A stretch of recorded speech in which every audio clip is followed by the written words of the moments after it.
Өглөө мэндийг хүргэе. 2018 оны 5 дугаар сарын 8-ны өдрийн мегмар гараг Улаанбаатар хотод оройн 18 цаг 1 минут. Энэ цаг мөч ТВ телевизийн 1-р сувг радио FM 103.6 дэлгүүрөнд хамтарч Монгол комент нэвтрүүлгийг орон даяар хүргэх хуваартай байгаа.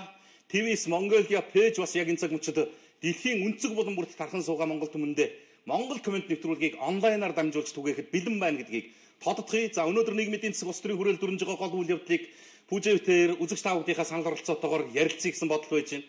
Бүгдээрээ угаая, бүлээ усаар, бүгдээрээ хэлэлцээ бүлээ усаар угаая гэдэг энэ зарчим дээрээ бас өнөөдөр түлхүүтэйхэн байж бодож ажиллая гэсэн юм бодолтой байгаа. За, пэйжнэч ямарч байсан. За, хэд хэдэн асуудал нэлээд өндөр түвшинд яригдж байна. Ардын намын бүлэг хуралдлаа тодорхой асуудлаар байр суурь илэрхийлсэн юм байна. За, намын бүлгээс бол Монгол Улсын ерөнхийлөгчийн авилгатай тэмцэх газрын дарга болон дэд даргад мэдүүлсэн энэ нэрсийг авч хилэлцэх, ер нь энэ асуудлыг хилцэх шаардлагагүй гэдэг ийм үндслэлээр хууль зүйн үндслэлээр асуудалд хандаж буцаасан. Яг зөрүүлээд Монгол Улсын ерөнхийлөгч президент тэмээн сайт дээр аль биесний мэдээлэлээ байршуулсан.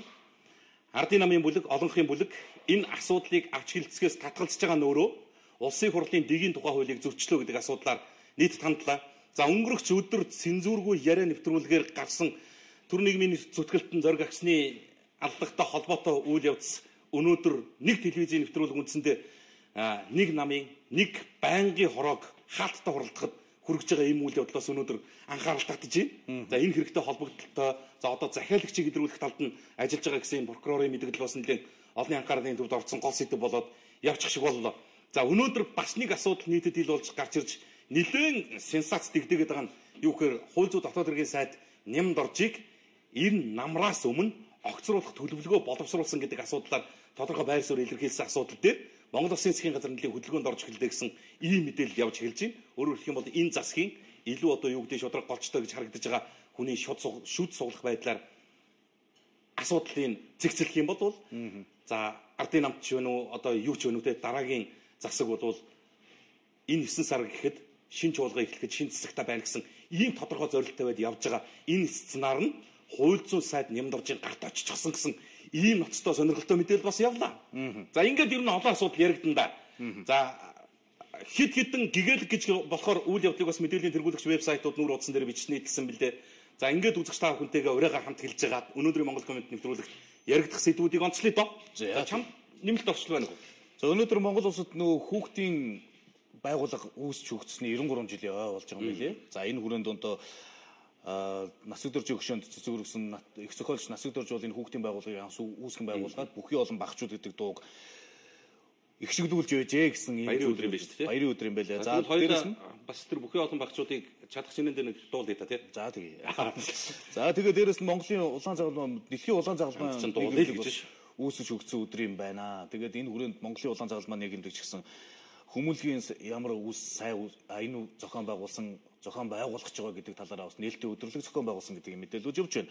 Тэмдэглэлт өдрүүдийг хэлүүл энэ шүү дээ. За, тэмдэглэлт өдрүүдээс гадна урайгаар хэлж байна. За тийм. Монгол комментэд нэгтгэцгээе.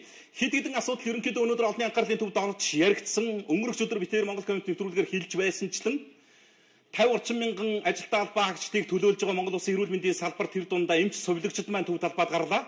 Өнөөдөр албан ёсоор төв талбайд эсэргүүцэлд шаардлага хүргэхээр ирсэн эмч совилогчдын тоо 8300-д хүрсэн гэсэн хууль хяналтын байгууллагын албан ёсны мэдээлэл байж байна. Үндсэндээ нэлээд өргөн бүрэлдэхүүнтэй ирж оролцож энэ үйл ажиллагаанд хамрагдсан байна гэдэг асуудал за хэд хэдэн шаардлагыг тавьсан, хэд хэдэн ноцтой нөхцөл байдал үүссэнийг мэдэгдсэн. За өнөөдөр тэмцэн, жагсан эсэргүүцлээ илэрхийлэн салбар яамда Монгол Улсын засаг төрийн өндөрлөгүүдэд албан шаардлага хүргүүлнэ гэжсэн эмч эрүүл мэндийн байгууллагын ажилтаа албан хаагчдын тавьжсэн шаардлага өөрчлөгдөж явчлаа.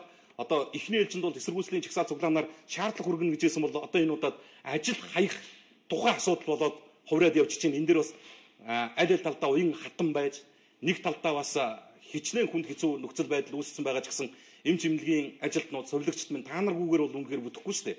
Энийгээ бол монголчууд хүлээн зөвшөөрж байгаа. Их эргэнлэг байгаарай. Юмд бас ууж жоохон улс ууртай хандаарай. Нөхцөл байдлыг ч юм бол тэртээдгүй түмэн олон харж байгаа, гадралж байгаа, мэдэж байгаа. Нөгөө талдаа төр засгийн түвшээд энэ хууль санаачилж байгаа энэ нөхцөл байдлыг шийдвэрлэх төвшөнд сууж байгаа төрийн хангараг өргөцсөн энэ эргэтэн дархтнууд асуудлыг цаг хугацаа алдалгүй, хоног алдалгүйгээр түргэн шуухай шийдвэрлэх талд нь хүч өгөөч гэдэг нэг зүйлийг хэлмээр байна. За үүнээс гадна оюу толгой компанийнхаа оюу толгой ордын 51%-ийг Монголын төр төгөө оюут толгойн үндсэн ордын 51%-ийг Монголын ард түмэн эзэмшиж ашиглах ёстой юм а гэдэг хуулийн гаргалгаа гаргасан одоо хуульч улс төрчдийн нэгдсэн ийм залуучууд өнөөдөр оюутлогын компани гүйцэтгэх удирдлага, оюутлогын компани захиргаанд бол энэ шаардлагыг хүргүүлдэг. Бас нэлээд ноцтой үйл явдлаа сонирхолтой байдлаар энэ яраас үргэлжлэж мэдхээр байна. За үндсэн асуудал руугаа орохоос өмнө би бас хэд мэдээллийг шуурхаа дуулгаа явчих. Сошиалд явж байгаа хамгийн олон лайк авж байгаа зураг бол одоогоор 103 шеэр хийгдсэн явж байна. Энэ хоёр цагдаа өнөөдөр хүний амь аварлаа. Цагдаа нар хүний амь аварлаа. Энэ хоёр цагдаа дөнгөж сая хүний амь аварсан 70 иргэн настай өвөө ухаан алдаад унсан байдалтай байхад нь багаачнаас анхны тусламжийн хайрцаг гаргаж ирээд түргэн тусламж ирэхээс өмнө амжиж сэргээж чадлаа. Мундаг байна гэсэн энэ зураг өнөөдөр сошиалд бол маш олон лайктай. Монголчууд бас ийм гоё иргэнлэг юу гэдэг их оронч баатарлаг үйл явдлаар бол үнэхээр дутж байгаа юм байна. Тэгээ цагдаагийн тангар хөргсөн албаагч залуучууд маань өнөөдөр өөрт байгаа нөөц болцоондоо түгшиглээд машиныхаа багаажинд авч явж байсан тэр анхны тусламжийн тэр хэрэгслээрээ 70 иргэн настай хүний алтан амийг аварлаа. За ямар ч байсан одоогоор энэ дээр бас яг тухайн үед нь энэ орчинд нь байсан улсуудын сэтгэгдлүүд бол энэ постн дээр ороод ирсэн байна лээ. Хэрвээ энэ хоёр цагдаа багаажинд нь тийм анхны тусламжийн хэрэглэлтүүд байгаагүй бол үндсэндээ 103 ирэхээс өмнө тэр хүн одоо нөгөө ертөнц рүү явгаар байлаа. Тэгээ үнэхээр өстө уухгүй маш иргэнлэг, дээрэс нь маш мундаг ур чадвартай юм билээ гэдгийг бас дурдж хэлсэн. Яг нөгөө хим ламсгаа хийх одоо юу гэдэг нь анхан шатны тусламж үзүүлэх байдал нь ерөөсөө энэ дээр бас их бичсэн гоё сэтгэлдлүүд байлээ комментүүд. Ерөөсөө цагдаагийн хувцас өмссөн эмч ажиллаж байгаа юм шиг л харагдчихсэн гэж ингэж дүгнсэн байсан. Тэгээ би ийм гоё залуучуудыг бас өнөөдөр алдаршуулахгүй байхын аргаалга гоё хэлсэн байгаа. Цагдаагийн хувцас өмссөн эмч ажиллаж байгаа шиг харагдсан шүү та нар мундаг гэж. Ийм гоё залуучууд бол энэ төрийн тангараг өргөсөн энэ олон залуучууд донд байгаа. Муунч байгаа хилдэгэн шүү дээ. Би бол хаан жил цагдаагийн бие бүрэлдэхүүн дотор одоо хүнийг эргүүдэн шүүдэг, тамалдаг энэ төр гэдэг ингээд асуудал хүртэл яригдчихсэн. Нөгөө талд нь эмч улсууд би нэг зүйлийг би бас энэ мэдээгээр бодож ойлгосоо гэж хүссэн. Яг юу гэдэг иргэний төрийн бүх юмных нь хамгийн одоо халуунд нь хамгийн өмнө байдаг энэ цагдаагийн албаагчдын ар гэр амьдрал ах уу гэдэг юм яг үнэхээр өнөөдөр годомжин жагсаж байгаа эмч совилогч багш нийгмийн ажилтнуудаас илүү их юм байдгүй юм шүү, дээрдэх юм байдгүй юм. Ялгаа нь юу юм гэхээр энэ усуудад жагсах хэрэг байдгүй юм аа. Тэмцэх хэрэг байдгүй юм. Цалингаа нэмүүлээ гэж юу гэдэг тэр хилцээний даргадаа юм уу хурамдаадаа генералдаа асуудал тавих тийм шанс байдгүй, хуулийн эрх байдгүй. Эвлэлт нь нэгдэх юм байдгийн шүү. Тийм. Ирэх байхгүй эднэрт. Одоо цагдаа жигсээ гэхэд ер нь хүсэлтэд хинт тавих юм. За эмчнэр жигсээгээ Чингэлтэй дүүргийн засаг дарга тэгээд Чингэлтэй дүүргийн цагдаагийн хэлцс Сүхбаатар дүүргийн цагдаа хэлцэд ингээ асуудлаа тавив. Цагдаа жигсээгээ цагдаад өргөдлөхгүй үстэй. Тийм ирэх. За тийм ирэх зүүн үндэсч байхгүй. Зүгээр та нар бодоорой. Ер нь бол иргэдийг энэ улсуудыг бас хайрлж юмэр юм билээ шүү. Энэ дондор чин игэл баатрууд энэ мэтийн баатрууд их олон байдгийн. Нэргүү чимээгүй байдаг болохоос цагдаад нэг л чанар биш үү? Амбиц байхгүй. Би өнөөдөр хүний аим аварчлаа гэж ингэ шоудах тийм чанар байхгүй үүрэг юм шүү гэдэг нэг ойлголтон дээр л бат байдаг усууд эдэн юм. За хүний аим аварсан бас нэг мэдээлэл байна. За зөв цэгмэн дээр гараад ирсэн. Автобусны шалгагч хүний аим аварчээ гэдэг нэг мэдээлэл байгаа кондуктор гэж байна. Тий. За яасан гэсэн чинь өглөө 5 цагийн орчимд Баян хөшөөний чиглэлийн автобусанд осол гарч хүний амь ирсдэг төгссөн байна. За цахилгаан тээвэр компани харьяа торилын усны шугам тасарч ардны усан автобусны шилийг цөмөлсөн. За энэ үеэр гэмтсэн иргэнд одоо тэр тухайн автобусанд зорчиж явсан иргэн байна шүү дээ. За энд City Bus Consulting компани шалгагч Сүнжидмаа яаралтай тусламж үзүүлж эрүүл мэндийн байгууллагын төлөөлгөж өгсөө. Ингээ бас хүний амь аварсан нэг юм үйлдэл гарсан байна. Чүүгийн зургийг нэг сайхан үзүүлчихэж. Бүгд нь харгалтай энэ чинь хамт олон нь хараг. Эрдэнэт хүний амь аварлаа шүү дээ. Иннээс илүү баатарлаг гавья гэж ер нь одоо Монголд юу байх юм? Эрдэнэт хүний л амь аварлаа. Иннээс илүү ямар ч гавья байхгүй шүү дээ. Ийм сайхан үйл явдлыг бол алдаршуулах хэрэгтэй. За ингээд энэ яг хувь иргэдийн одоо юу гэдэг энэ тэр тангараг өргөсөн иргэдийн гавья байгаа. Зүгээр ер нь төрд тангараг өргөчихсөн.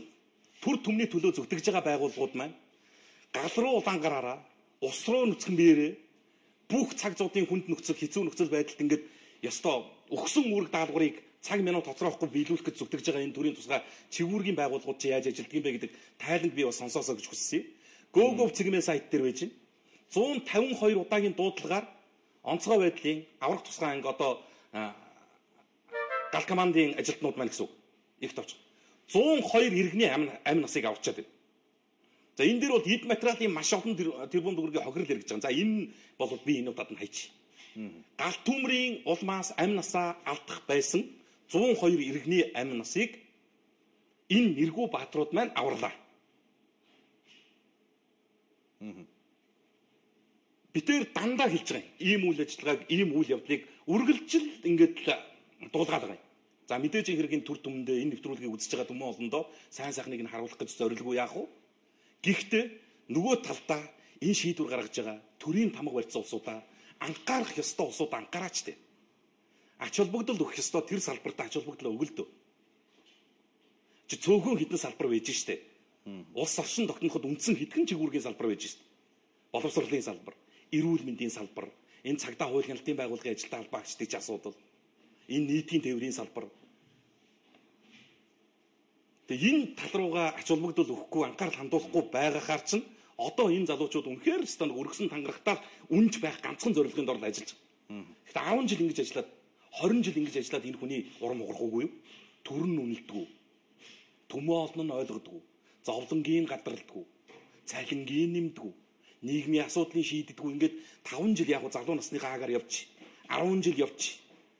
Ард нь дахиад өнөөдөр хүний ам аварж байгаа энэ онцгой байдлын аврагчийн ардтал дээр дахиад амьдрал нь байж байгаа шүү дээ. Энэ талд нь бас одоо энэ засаг төргийн чинь байдаг бол бас нэг анхаарал хандуулвал гэж. За ямар ч байсан гэхдээ гоншгоноч гомдлолтгүй та нөхдөд бол бид хувьяасаа бол баярлж байгаа иргэд бид. Иргэд олон нийт бол хизээч ийм зовлон тоочж байгаагүй ийм улсуудад бол баярлж байгаа. За онцгойгийнх нь талбай дээр гарч шагсцныг би дуулаагүй. Цагдаа нар тэмцэх гэж гин гэж мэдээгүй. Ийм цаашдаач байхгүй бах. Гэхдээ л нөхцөл байдлыг өөрчлөх тал дээр төр түмэн бас юм боддог байлгүй.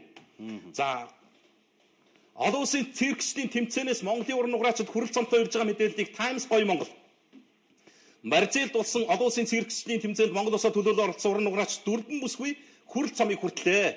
Энэ жил 17 удаагаа зохион байгуулагдаж байгаа энэ тэмцээнд дэлхийн 20 гаруй орны циркчид олон төрлийн үзүүлбэрээр оролцож байгаагаар онцлогтой гэж байна. Энэ тэмцээнд бол Монголын циркчд бол хиддэг удаагаа гинэ медаль хүртэж байгаа гэсэн ийм мэдээлэл байна. За ямар ч байсан Монголын цирк дэлхийд түгчлээ. Циркийн урлагаараа Монгол бол бас одоо дэлхийн нийтийг байгальтанд дагуулад олон жил болж байна. Одоо циркчд маань эх орондоо төвлөрөх хүсэлтэй эндээ зохион байгуулалтанд орох ийм сэтгэгдэлтэй байдаг гэж энийг нь бас одоо энэ салбарт байгаа улсууд нь анхаарч ач холбогдол өгч ажил нь байлгүй. За Орос улбаны улсын ерөнхийлөгч Владимир Путин үндсэндээ Кремлийн ордонд 4 дахь удаа юм уу? Тий, 4 дахь удаа. 4 дахь удаа тангараг өргөж чинь тий. За ингээд маш олон хүндтэй зочдыг урьж оролцуулаад үйл явдлыг нь манай бүжээ гантлах хоёр хангалттай сайхан үзэгчдэд дуулгаа бидтэй. Инглээ боллоо. Оросын ерөнхийлөгч тангарагаа өргөлөө. За тэр тангараг өргөх ёслолт мэдээж одоо төр нийгмийн зүтгэлтнүүд өргөдөж оролцдог юм байна л да. Би мэдгүй. За гэхдээ энд нэг ийм гой үйл явдлыг мэдээмээс ирүүлсэн. Монгол бүсгүй Путиний тангараг өргөх ёслолын содон жицэн байсан гэдэг. Энэ эмхтэй болвол үндсэндээ Монгол нэрийг Путиний одоо юу гэдэг тангараг өргөх ёслолын үйл ажиллагааг сурвалжилгаар тэнд оролцоогоор зорж ирсэн дэлхийн 150 гаруй орнд Монгол үндэсний дээл утсаа үн төлбөргөө сурталчилж өгч байгаа. Холливуудын нэртэй жүжигчний гэр бүлийн хүн. За манай үзэгчд маань бүгд таньдаг Стивен Сегл. Стивен Сеглийн гэргий энэ Монгол бүсгүй бас ийм гоё үйл явдлыг бас бий болгосон мэлээ. Одоо энд ингээд оролцож байгаа зочид дунд угаасаа л онцгой юм билээ те. Цаанаал нэг Монгол дээлэнд нэг тийм гоё чанар байгаа үз. Байна. За орны төлөөллүүд ирсэн байгаа шүү дээ. Яаж ч харсан л нөгөө Монгол дээлтэй эмэгтэй ч яалт байхгүй л энэ донд энэ олон зочид дундаас онцгороод байгаа. Тэгээ энэгээр би юу гэж хэлэх гээд байна гэхээр зөв. Ер нь нэг ийм санаачлах гарсан шүү дээ. Төрийн өндөрлгүүд төр засгийн түвшинд хүртэл ер нь гадаад улс оронд хийж байгаа айлчлалынхаа тодорхой хэмжээнд нь заавал одоо бүх тэр айлчлалынхаа туршид гэж байгаа юм биш. Тодорхой хэмжээнд нь үндэснийхээ хэв шинжийг агуулсан үндэснийхээ хувц сунрыг өмсч хэрэгэлдэг нэг ийм зүйлтэй байвал яасан гэж. За жишээ нь одоо Монгол улсын ерөнхийлөгч бүгд найрамдах хятад ард улс руу айлчлах гэж. Хизээ вэ? Өнөөдөр 5 нь гарсан байсан. За Монгол улсын ерөнхий сайд хүрэлцэх Оросын холбооны улсад айлчлах гэж. За Путинтэй уулзахдаа хүрэлцэх сайдаа та дээлтэй ороорой гэж хэлэхгүй л дээ. Гэхдээ одоо тэрний өөр юу гэдэг нь тэр бизнесийн уулзалт юм уу тусгай нэг одоо энэ хөтөлбөрөөр явж байгаа арга хэмжээнд нь ядаж нэг удаад нь үндснийхээ дээлийг төрийн өндөрлгүүд маань үүрэг гэж ойлгоод сурчлан таниулах талд нь бас ач холбогдол өгдөг байгаа ч гэдэг санаачлага явж байгаа юм шүү энэ дээр. Би энийг хэлэх гээд байгаа юм. Хоёул үйдэг юм билээ шүү дээ. Гадаадад одоо элчин сайдуудаар томилогдож байгаа улсууд очоод тухайн улс эх орондоо итгэмжлэх жуух хүчгээ барьдаг тийм. Сүүлийн жилүүдэд дандаа үндснийхээ дээл утсыг өмсөж тухайн очиж байгаа орондоо орныхоо төрийн тэргүүнүүдэд итгэмжлэх жуух хүчгээ гардуулаад байгаа юм. Нэг тийм өвөрмөц өөр юм байгаа шүү. Бид энэ зүйлээ хайрлаж хамгаалж үлдчих чадахгүй бол тэгээд цөөхүүл юм чи амархан алга болно л та. Гэдэг утгаараа их сайхан үйл явдал байсан. Баярлалаа танд. За үндсэн асуудал Арслан цэгмээ сайт. Эрүүл мэндийн салбарт шудраг үнэлэмж тогтоохыг шаардсан совилогч эмнэлгийн ажилтнууд жагсаж байна гэсэн гарчигдор материалыг сэрүүлсэн. Өнөөдөр 8300 эрүүл мэндийн салбарын ажилтан албаагчид төв талбайд жагслаа. Ямар асуудлуудыг тавьж байгаа юм гэхээр эрүүл мэндийн салбарын ажилтны цалин энэ оны 2 дугаар улиралд багтаан 50%-аас доош хувиар нэмээ. Совилогчдыг төрөөс дэмжиж нийгмийн хамгаалалт хүний нөөцийг тогтоох, хүний нөөцийн стандартын дагуу ажиллахад шаардлагатай хөрөнгийг 19 оны төсөвт тусгай. Эрүүл мэндийн салбарын ажилтны үр дүнгийн мөнгө урамшууллыг 60% хүргэж өгөө. Өрхийн эрүүл мэндийн төвүүдийн эмч ажилтнуудын томоогийн дэгдэлтийн үед ажилласан илүү цагийн хөлсийг нь олгож өгөө. Дээрх шаардлагыг ажлын 3 хоногт багтаа шийдвэрлэхгүй бол 5 дугаар сарын 11-ний дотор тодорхой ирүүлэхгүй бол эрүүл мэндийн салбарын хуулийн дагуу ажил хаянаа гэдгээ мэдгэж байна. 3 хоногийн хугацаанд. За янз янзын байдлаар одоо буруутгах, зөвтгөх ийм олон сэтгэгдлүүд юмнууд явж л байна лээ. Гэхдээ бас энэ дээр бид нар үнэнхүү нөхцөл байдлыг нь ойлгож байгаагийн хувьд зарим хүлээн зөвшөөрөх хандлагууд байна.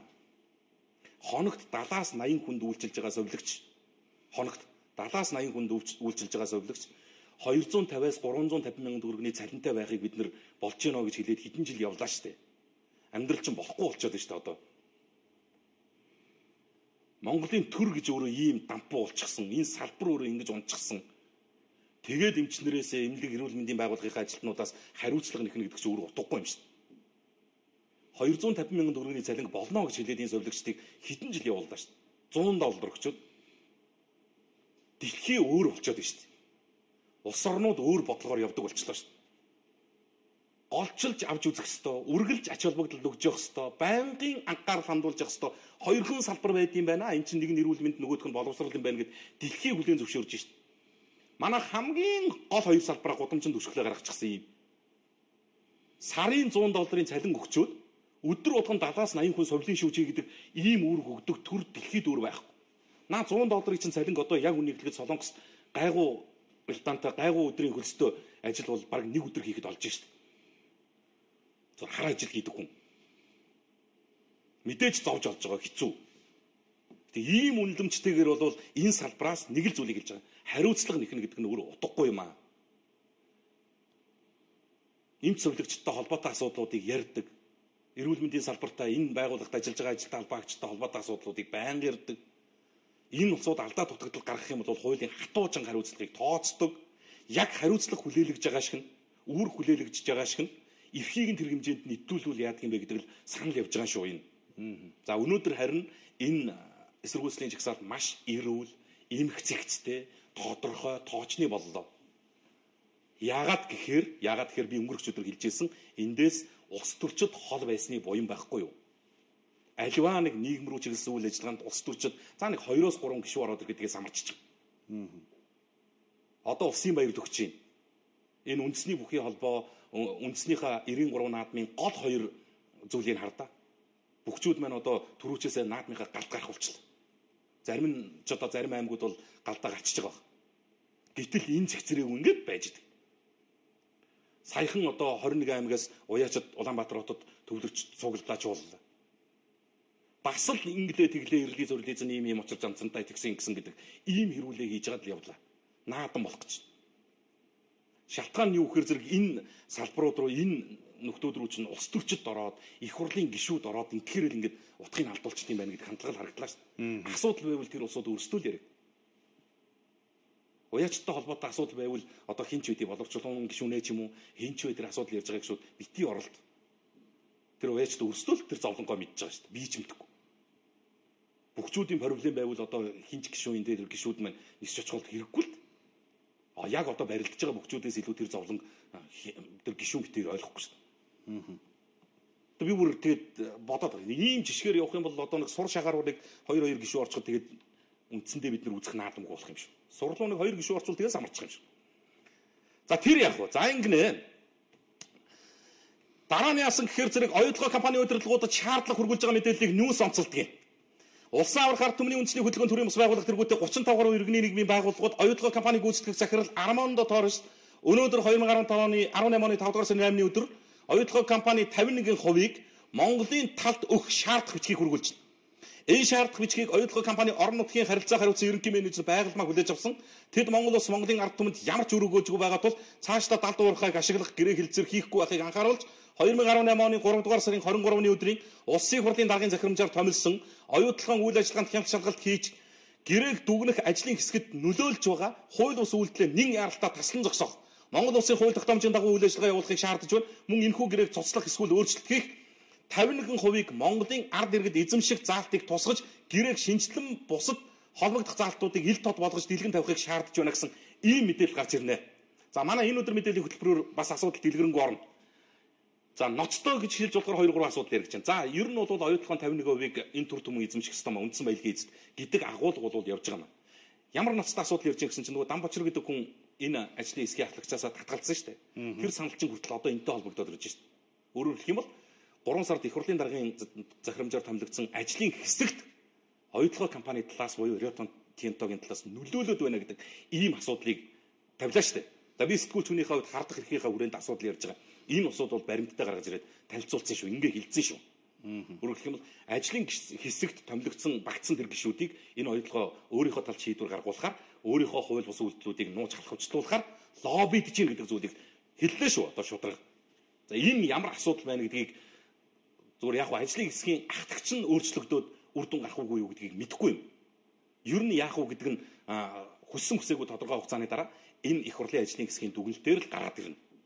Тэд яаж дүгнж байгаа энэ гэрээг хуулийнхаа хүрээнд үр өгөөжтэй маш сайн явж гин гэж дүгнэх юм уу? Хууль бас олон зүйл залтууд байна сайжруулах хэрэгтэй асуудлууд нь энэ юм а гэдгийг гаргаж ирж танилцуулах юм уу гэдэг зүйл бол тэр биз.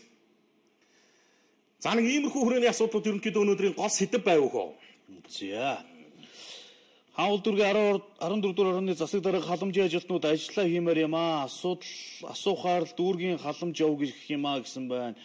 За хот дархны замын асуудлаар сурвалжлага хийгээч. Тэр зам хачуу. Тэр зам гэж там байна л гэсэн байна. 1072 хувьцаагаа зарах хүсэлт өгсөн ч мөнгөө нэгч төгрөг аваагүй. Хаагц одоо болохоор 300 хувьцаа нь хасагдсан байх юм аа. Уул нь би мөнгө аваагүй 1072 баймаар явна. Энийг тодруулж өгөөч гэсэн байна. Хоёроо төрийн ордонд байгаа хэрүүлийг ямар нэгэн телевизээр гаргахгүй байлгаж болгох болов уу? Ард түмэнд хэцүү юм аа. Энэ талаар та хоёр минь хэлж өгөөч. Сайн сайхан юм гаргах хэрэгтэй байна. Ядаж гэртээ 50 баймаар байх юм аа гэсэн байна. За сайн хоёроо ажлын эмчс ерөнхий боловсролын сургуулийн 5 дугаар ангийн төгсөж байгаа сурагч заавал хонхны өөр хийх ёстой юм болов уу? Түрүүч нь дархан даваар осол болж байна. Холбогдох юм энэ талаар бодолцмоор юм аа гэсэн байна. Хот дархны замын асуудал юу болж байна вэ? Түр яадгаа алдаагүй штэ. Би хил ам хийж байгаа хүмүүсээ гэсэн байна. 1072 хувьцаа өгөхгүй асуугаад өгөөч. Хоёр найзаа л гэж байна. За бид үннийг харж мэдмээр байна. Үзэх дургүй бол өөр телевиз үзэл гэсэн юм бичсэн байна. Хуулийн нэрээр ажил хийдгүү албан тушаалтнуудад бүлдэгдүүлсэн хүнийг ард түмэн 6 жил хар суух болох нэ.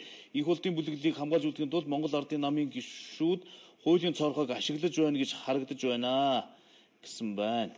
За хөдөө аж ахуйн хоршоолагчдын холбооны байр циркийн араас орлоо. Анхаарал тавьдаг хэвлэл мэдээллийн байгууллага байна уу? Хүүхдийн мөнгө юу болсон бэ? Хэдэн хувь олох гээд байна вэ? Хариулт хэрэгтэй байна. Баттүүл тэр хоршоолагчдын байр циркийн араас орлоо гэдэг чинь яг юу гэсэн үг юм? Одоо нэг хувьчлагдал алгуулж байгаа юм шиг шүү дээ. Гэхдээ алгуулаагүй байж л байна лээ шүү дээ. Энэ чинь манай гэрлүү явах замд дандаа л байж идэг шүү дээ. Одоо хөдөө аж ахуйн яамны ард үеийг тэрийг хэлээд байгаа шүү дээ. Тийм л баг. Тэр өөр байх юм бол хувьчлагдаад байгаа юм. Хувьчлагдаад байхгүй. Энэ ямар асуудал болж байгаа? Саяны сэтгэл бичиж байгаа иргэн баримттай ирүүлчихвэл уг нь ярихад их төхөмтэй л даа. Бүх салбарын ажилтлагчдын цалиг нэмж чаддгүй юм бол төр зохицуулт хийж бензин бараа хүнс тог тээврийнхээ үнийг бууруулах хэрэгтэй гэсэн байна. Хүүхдийн мөнгө 4 сараас өгч эхлэн гэсэн үний юм уу? Голоор нь реклам гаргахаа болоод нэвтрүүлгээ гаргуул яасан юм бэ л гэж байна. Голоор реклам гардаг шүү дээ тийм үү? Нэг ширхэг реклам гарахгүй байна. За пүүжээ чи наад коммент олигтойхон уншиж чадахгүй бол наанаас суугаад юу хийх вдэ л гэсэн байна. За та ирээ суугаад коммент уншиж үзүүлэхгүй дөө тэгвэл. Цалин нэмвэл бараа бүтээгдэхүүний үнийг барих хэрэгтэй. Тэгэхгүй бол хуваараа жижиг бизнес эрхэлдэг хүмүүс амьдрал бүрэл дарамттай болно штэ. Совилогч гэлтгүү төрийн албаа агчдын цалин арай биш ээ гэсэн мэн. Төрийн ялзарлыг арилгах хэрэгтэй ерөнхийлөгчөө гэсэн байна. Зовлонтой улс орон байгаа хажуурсан байна. Хамгийн түрүүнд банкаа зэгсэж бүх төрлийн зээлийн хүүг маш бага болгол их ачааг ард түмний нурууноос чөлөөлнө. Сайн хүмүүсийн хажуугаар саар гэж багнуур имчилгээ муу байна. Олон хүний аймаар тоглож байна. Үүнийг мэддэх газар нь хандаж өгөөч гэсэн байна. Төв аймгийн Баянжандман сумын засаг захиргааны төв нутгийн удирдлагын ордонд өнөөдрийн байдлаар нэгч дарга удирдлага албан хаагч нар ажил дээр байсангүй. Ийм байдлаар төрийн ажил салгардаж ард иргэдтэй үйлчлэх байхгүй. Ийм маягаар төрийн хэрэг явагдаж байна даа л гэсэн байна. Төрийн албан хаагч нар бүгд 7 хоног ажил хаягдал бүх юм өөр болно доо өгнө гэсэн байна. Сайн байцгаана уу? Баянзүрх дүүргийн нэгдүгээр хоронд байдаг утга зохиол нийгмийн ажлын дээд сургуульд байрладаг гоёуд цэцэрлэг догчлолтон зориулж 350 мянган төгрөг авна гинэ. 335 мянга байвал яасан юм бэ? Холбогдох хүмүүст нь дуулгаад өгөөч л. Хөөе 350 мянга. За банкуд арай биш юм аа. Голомтоор 10,000-ыг шилжүүлэхэд 2,000 төгрөгийн шимтгэл авах юм аа гэсэн. За бэлгээг модон давьж хөлж сүрдүүлсэн гэх мэдээлэл яваад байна. Үнэн юм уу? Тэгээ эрт дээр юм байгаа үст тий. Цалингаа нэмүүлэх болно. Гэхдээ чадвараа сайжруулах хэрэгтэй. Сайд болж гишүүн болцохоор төрөл арилжаар дурд нь хийсэн хулгай офшорт нуусан мөнгө харийнхан данилж газар ширгоо худалдсан үйлдэлээ ер нь хийсэн нүгэл бүрээ би мэдгүй над хамаагүй одоо төрөл арилцсан тэр нь хамаагүйгээ суугаад байвал зүгээр судлагч нь гэж манай дээдсүүд бодоод байдаг бол одоо нүгэл нүдэрэ гэдэг хизээ нэгэн цагт өрөө төлж таархал байх таа л гэсэн байна. Баруун чиглэлийн өмөр гэж юм. Өмөр зам буюу хөвсгөл чиглэсэн төмөр зам юм. Хөвсгөл чиглэсэн төмөр зам бол сүр шүү байгалийн өрмөц тогтцтой сайхан газруудаар дайрч байгаа шүү дээ л гэсэн байна. 60 тонн алцтай баян айраг уурхаг улсын нөөцөд аваач ээ. Яг жигсэх үед нь засгийн газар нь орон нутаг зүхтаа даалга болчих юм да гэсэн байна. Дүүргийн эрүүл мэндийн төвийн эрхлэгчийг сонгуулийн үр дүнгээр намжирхаж халж сольдог босромог үйлдэлээ зогсоомоор байх юм аа. Хаан улдүрэг дэндэж байна л гэсэн байна. Хүүхдийн мөнгө орж ирэхгүй байх шүү дээ. 80% нь өгнө гэсэн бидтэй. Одоо энэ ерөнхийдөө нэг жоохон буруу хандлага руу эргэж шүү. Өөрөөр хэлэх юм бол энэ чинь эрүүл мэндийн салбарын ажилтнууд эмч зөвлөгчд жагслаа, тэмцлээ, асуудал шаардлага ярьлаа, танилцуулдаа ойлголоо шүү дээ бид. За нэг зөвлөгч ямархуу ачаалттай ажилдгийг тэгээд нэг сарын хугацаанд нойр хоолгүй ингэж зүтгэжээд илүү цаг нараар ажиллажаад ямар цалин авдгийг гэдгийг мэдчихлээ шүү дээ. Гэхдээ 7 хоног ажил хайчихаад их юм бол шийдчихнэ гэдэг байдлаар бас бити яг ингэж бол асуудлыг шийдэх арга зам бол тэр биш л дээ.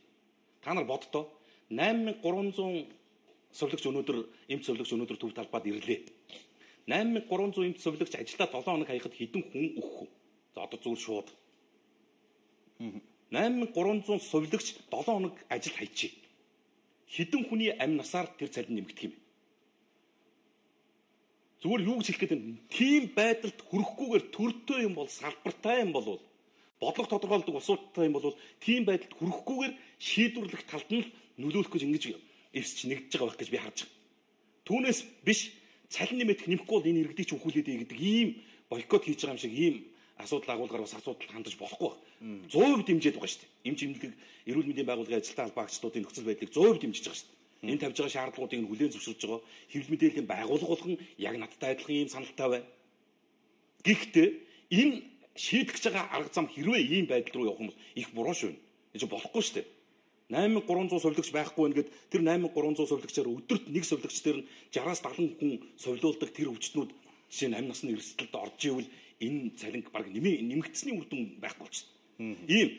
За ерөнхийлөгчийн саналыг улсын хурал хэлэлцэх үндэслэхгүй гэж үзсэн мэдээллийг өнөөдөр Time цэгмийн сайт нүүр утсан дээр байршуулв.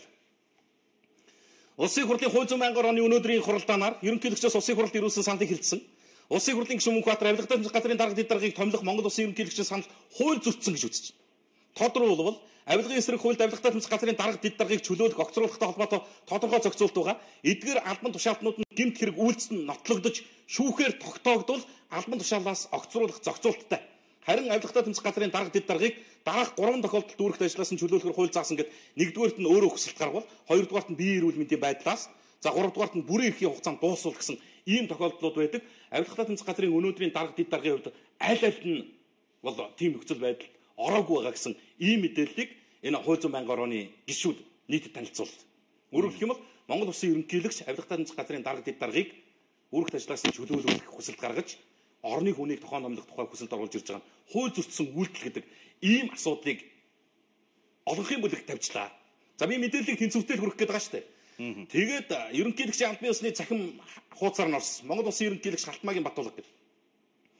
Ерөнхийлөгч өөрөө ямар байр суурьтай байна гэхээр Улсын эрх хурлын хууль зүйн байнгын орооны хурлаар авилгатай тэмцэх газрын удирдлагыг солих асуудлыг хилэлцэхгүй шийдсэн нь Монгол Улсын их хурлын чуулганы хуралдааны дэгийн тухай хуулийг зөрчлөө гэж.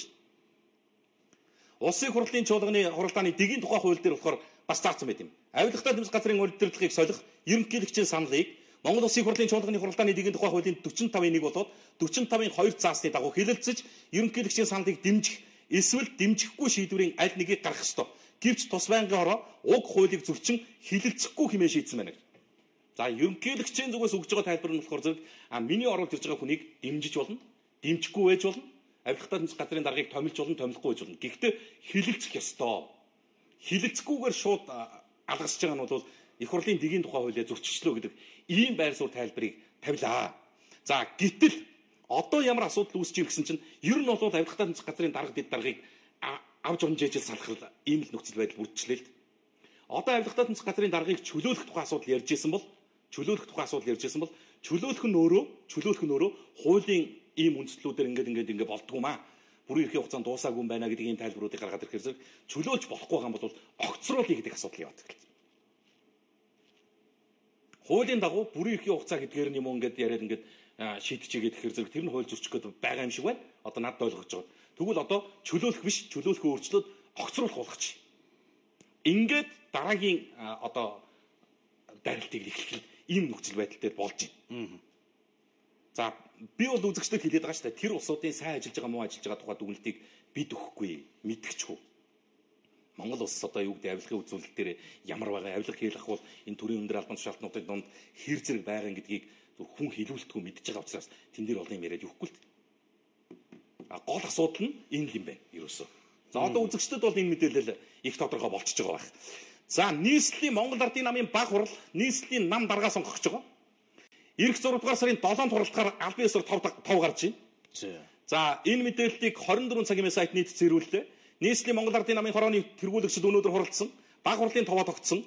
Нийслэлийн Монгол Ардын намын 34 дугаар баг хурлыг 6 дугаар сарын 7-нд хуралдуулж 369 төлөөлөгч оролцуулахаар тэргүүлэгчид санал нэгдлээ гэсэн мэдээлэл байж байна. За одоогийн байдлаар нийслэлийн Монгол Ардын намын хорооны даргын үүргийг гүйцэтгэгч Батулдыг намын орооны даргын албан тушаал баталгаажуулах хурал болно гэсэн ийм хардлага явж байна гэсэн мэдээлэл 24 цагийн сайт дээр гарнаа.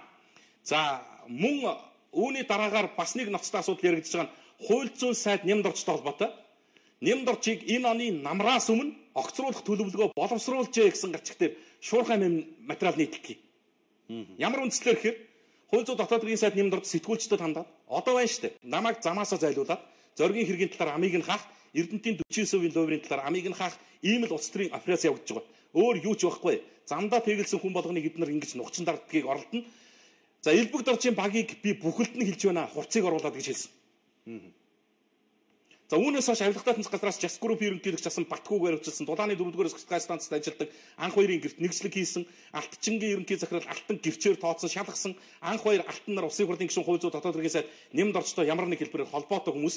За учир нь нямд орч Алтангийн тансаг байранд урсгал зардлыг төлөөд амьдардаг. Анх хоёр нямд орчийн ойрын танил багшийн хүүхэд гээд ингээд асуудлуудыг холбож бичсэн байсан. Гол асуудал нь юу юм гэхээр зэрэг ерөнхийдөө хөрсөхийн засгийн газраар оролдож эхэлж байгаа операц энэ засаг дотроос их хэрэглэг харагдаж болох ганц хүнийг нь авч намнах гэж байгаа гэсэн ийм тактик бол хууль зүйн сайдын гарт утсан гэсэн мэдээлэл байна.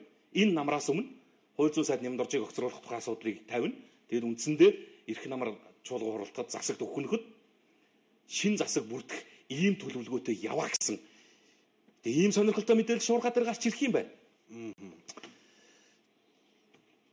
За замын өдөр урагшаа гарч байгаа монгол хүмүүсийн гарын хээг аваад байх юм а ямар учиртай юм бэ л гэсэн байна. Ганц эмч цэвэрлэгч жагсаад 8000 болоогүй шүү. Бусад ажилчид бас байсан шүү гэсэн байна.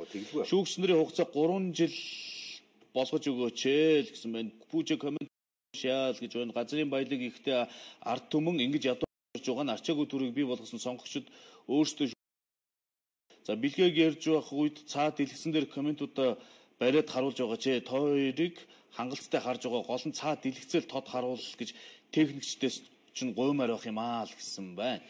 За хүүхдийн мөнгө 80% нүгнэ гэсэн яасан юм болоо. За бэлгээ чиний зөв гэхдээ цалин нэмэгдээгүй атлаа үеийн үн нэмэгдэхээр амьдрал хүнд байдалд орж байна шүү дээ л гэж. Тэгээ яг үннийг хэлэхэд бидний авч байгаа цалин бага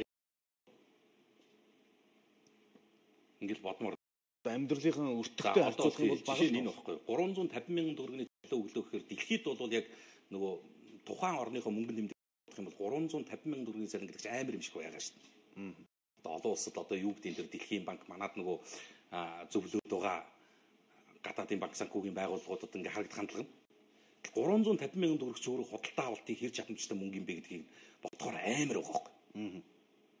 Тэг би их өөдөн татлаа шүү дээ. 350 мянган төгрөгийн цалинтай дундад цалинтай сувлагчийг та бүтэн сар амьдэрдэг гэж боддоо.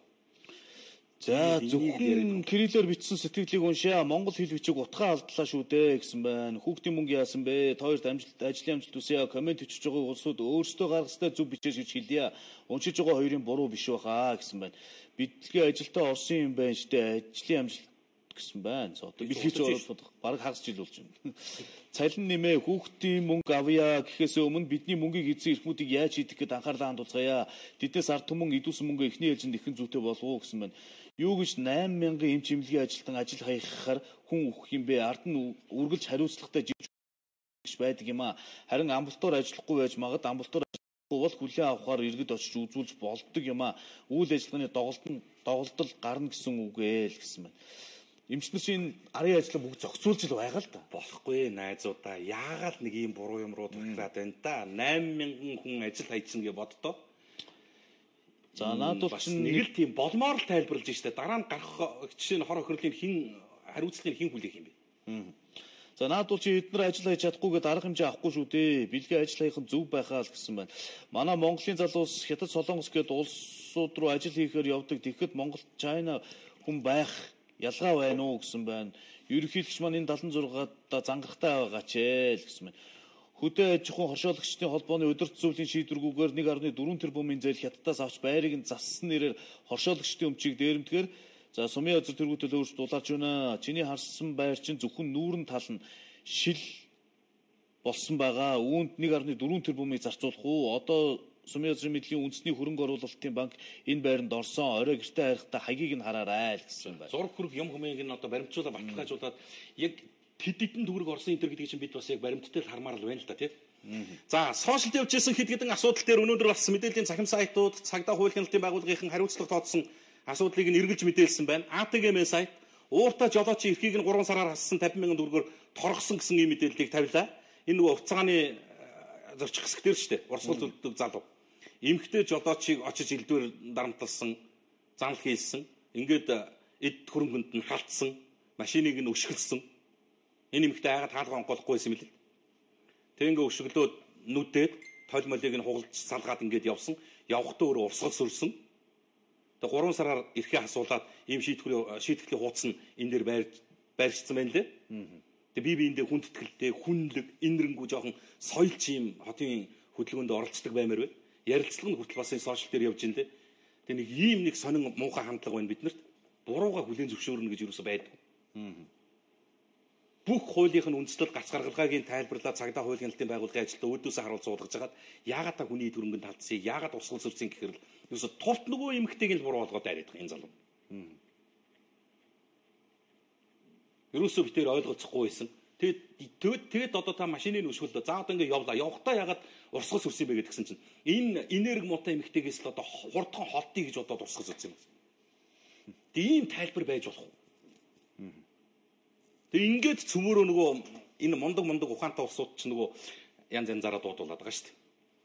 Айтайхан байдаг бол бид нарыг бас хүмүүсээр тэгж дуудахгүй юу? За би бол албан ёсоор тэр оркийн тонд чинь нэлээд бас хизээвлээ тэр чинь. Нэг чивтерийг нэг хойлонгийн нэг оркийн тонд оруулсан шүү дээ. Тэгэл тэрнээс хойш одоо тэр нэрэндээ ингээд хүлцэнгүй хүлийн зөвшөөрөө явж шүү дээ. Тэг иймэрхүү байх юм бол яг тэр баригад бол бүр өрсөлдөгчгүй ингээд орж ирээд байгаа юм л. Эмхтэй хүнтэй ингэж харьцдаг ирвэн гэхээр л. За Сүүлийн үед энэ хулгай гэж юм гарла. Нэг л юм хэлье. Хулгайч баригдахгүй байх гэж байхаа болцсон. Хуучин тэгж ярьдаг байсан шүү дээ. Хан хүртэл чихтэй гэж ярьдаг байсан. Одоо хан бол чих бүр цаашаа болсон шүү дээ. Хан нүдтэй болсон. Хүн хараагүй бол би хинт ч харагдаагүй гэдэг ойлголтоос салаа болоо залуучууд. Ичгүй хулгай хийж байгаа бол тэгэл ингээл булаал болж байгаа юм л. Ийм залуучууд. Өнөөдөр үндсэндээ бараг 10-аад тийм бичлэг явлаа юм хулгаймчлаг. Тэгээ сошиал дээр их тийм аятайхан давлгаа үүссэн байлээ шүү дээ. Тэг. Юу хийж хэрэл залуучууд байгаа юм.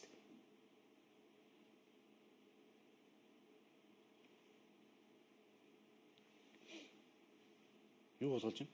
Утас суулгаад. Сэлбгийн дэлгүүрээс орж ирэл утас дуучилгаар авчиж байгаа. Амар тод харагдчих. Ингээл одолчж байгаа ш найзуудаад. Ах дүү нар ч харж байгаа, аав ээж ч харж байгаа, амт найзууд ч харж байгаа. Тэгээ энэ залуучууд бол айгүй тэг үр хүүхэд нарж байгаа ш. Тэг өнөөдөр нэг амар тийм сошиал давлгаа эхэлдэж ш. Сошиал буюу нийгмийн сүлжээг цөмөрөө хэрэгтэй үр бүтээлчээр ашиглагээд ийм залуучууд давлгаа үүсгэсэн байлээ ш. Юу гэхээр зэрэг энэ тентхийн томоохоо одоо завхудалдааны төвүүд дээр илрүүлж чадахгүй байгаа. Цагдаа хуулийн хэлтийн байгууллагын хүчин хүрэхгүй байгаа тэр зүйлсүүдийг цөмөрөө бичлэг нийтлэлээр эрен сурвалжлал өөрсдөө олдог, барьдаг ийм хандлага руу орё гэдэг. Хулгайчаас салцгаая гэдэг ийм фэйсбүүкийн пэйж ажиллаад эхэлсэн байгаа. Зөвхөн өнөөдөр ихэд ийм 10-аад хулгай бичлэг явлаа шүү. Тэгээд ий чи бүр бүх шатандаа хулгай шүү. Утас хулгайлж гин, гудамжинд төрөвч хулгайлж гин. Автобусын дотор хүний эд зүйл хулгайлж гин. Зах худалдааны төвүүд дээр хулгайлж гин. Бүх шатандаа Монгол одоо бүр ингээ хулгайч орн боллоо шүү. Хот дүүргийнхаа хэмжээнд болохоор төгсөл хулгайлна. Яам агентлагийнхаа хэмжээнд болохоор тендер хулгайлна. Нам дотроо болохоор албан тушаал хулгайлна. Одоо ч тий хайш юм гэдэг юм. Бүх төвчний нэг ийм хулгайч орн боллоо шүү бид нэр. За сайн байсан уу? Яармгийн 3 буудлын 41 дэх сургуулийн урд талбайг бүгдийг нь хашаад авчихсан байна. Энэ талаар ямар нэг мэдээлэл байна уу гэсэн байна. Хаана гинэг үү? Яармгийн 3 буудлын 41 дэх сургуулийн уртлын талбайг. Тий 3 буудлын тийм. Ард түмэн нь ядуу иргэдэн үлэн зэлмүүн байх нь Монгол Ардын намынханд ашигтай бололтой улсын хурал засгийн газрын үйл ажиллагаач ард түмнийг бухимдуулж байна даа л гэсэн байна. Эмчнэр хахуулсан авдаг штэл гэсэн байна. Мяд тийсний үнэ хямдруулж болдгүй юм болов уу? Мэдээлэл байна уу? Пүүжэ жаахан нахаалны гар байна уугүй юу? Битсэн юм уншиж байгаад л хэрүүлж авгаа шиг л сул үг унгаах юм аа. Энэ нэвтрүүлгээ буцааж үзээрэй л гэсэн байна. За энэ дархны 24 дэх цэцэрлэгийг шалгаад өгдөг хүн байна уу? Байнга мөнгө нэхэж дарамтлаад байх юм аа. Анги засна гэж 60 мянгаыг нэгссэн. Тэгээ засвар хийгээд одоо амар бодог үнэртсэн хүүхэд битгий хэл том хүн хортохоор байна шүү дээ л гэсэн байна. Офшорчдын мөнгийг хурдан оруулж ирүүлмээр байна. Удаад л өдөр хоног өнгөрөөд байх юм аа. Төрийн албаагчийн цалиг нэмэх хэрэгтэй. Ард түмнийг хуурч авилганыг нэмэгдүүлж байгаа. Ман эрх баригчснаас хойш 31 байраар Монгол улсыг ухраасан авилгалтай тэмцэх газрыг удирдлагыг өөрчлөх хэрэгтэй гэсэн байна. За жагааг авилгалтай тэмцэх газрын дараагаар тавьчихвал наадуулчин өмдөн дэшээндээ яг гэсэн байна. За тэр ууртай жолооч чинь уг нь асуудлыг эхлээгүй юм билээ штэ. Тэр хүүхэн өөрөө бусдыг элдвэр хийсэн байна лээ штэ. Тэр хүүхнийг ч гэсэн шийтгэх хэрэгтэй шүү гэсэн байна. Мяти онгоц хоосон явж өгнө гэсэн үг үнэ буулгамаар юм аа. Боловсрол соёл шинжлэх ухааны спортын яам бэлнээр төлбөр авч байгаа сургуулаа шалгаач ээ л гэж байна. Одоо Монголд минь хятадгүй газар байхгүй боллоо. Манайхаа албатай юм шиг сонгочоод араас нь бүү харамсаач ээ. Сонгохоос өмнө сайн бодох хэрэгтэй байна гэсэн байна. Эмнэлгийн болон мал эмнэлгээс ажилласан хүмүүсийг 16 мянгаар бодоод бусад хүмүүсийг 48 мянгаар бодоод байгаа юм шүү. За энэ заамарт очиж сурвалжлаж өгөөч ээ. Арай болж ээ. Монгол улсын газар шороо харийнхан идэд дууслаа шүү дээ.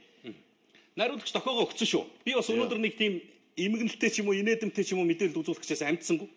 Энэ хүүхэд байхдаа би нэг ийм Орос ардын үлгэр сонсдог байсан юм. Дахин хүлэн дээр байдаг байшин. Тэгээ тэрэндээ нэг 7-8 нас хүрээд итгэхээ байсан л т.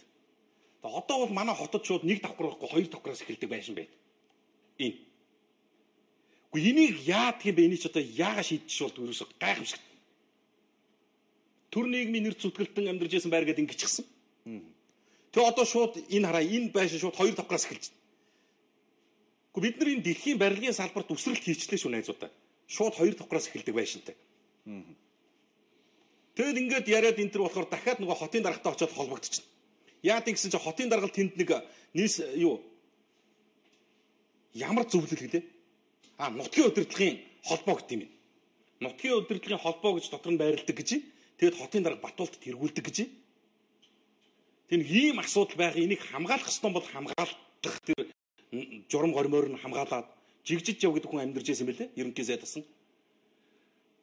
Болохгүй бол яага болдгоо гэдгийг тайлбарлаа танилцуулахгүй бол эн чинь амар тийм сонио ойлголт явж шүү дээ. Ийм гачин завхарсан юм гэж юу гэдэг юм бэ? Ийм сонин ийм нөхцөл байдлууд хүртэл байх юм. За 18 цаг 47 минут Монгол комент Мегмар гарагийн дугаарыг үзэгч та бүхэнд хүргэсэн. Нэгдсэн нийлсэн сан сэтгэлдээ битсэн ирүүлсэн магтсан шүүмжилсэн бүх сэтгэгдэл баярлалаа. Маргааш 5 гарагийн Монгол комент 18 цаг тэг минутад энэ эндэр дээрээс хүрнэ. TVS Mongolia пэйж та бүхэний өмнө нээлттэй үлдэж байгааг дуулгая. Урайгаа хэлээд өндөрлөе. За. Монгол комментэд нэгдэцгээе.